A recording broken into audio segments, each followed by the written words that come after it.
Hi, I'm the Good Reverend Roger, and I'm here today to tell you about the dangers of postmarital sex. Now, you've heard all the dangers of premarital sex. You know, you've heard, teenage pregnancies and stuff like that, and STDs. Well, they haven't had time to get enough good STDs. Okay, now, you look at the dangers of old people having sex.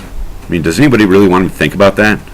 I mean, by now, we're just basically bags of meat. I mean, look, I can pull my flesh all over the place because it's completely loose because it's worn the fuck out. I mean, Kim, you're still doing okay. Your tits aren't around your knees.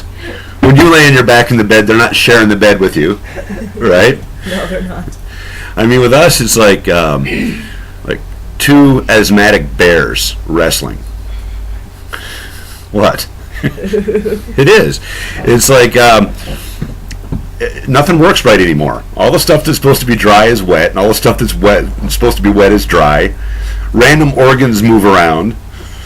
You get these weird noises too, like a diesel engine backfiring, right, out of an orifice that shouldn't make any noise at all. Right? And since we've had enough time to gather up STDs,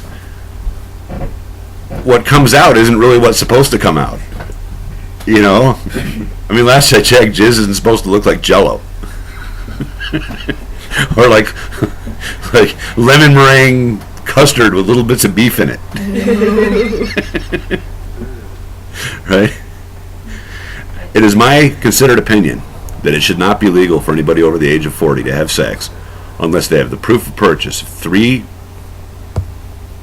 8x8 canvas tarps, a half a dozen rolls of saran wrap, and a soundproof room.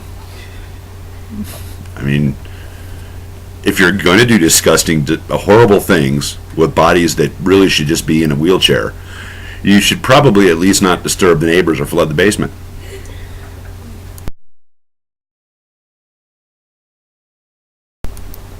You know, now that you've had time to think about that and imagine the Good Reverend Roger with like one of his lungs hanging out of his ass after the fact, was it as good for you as it was for me?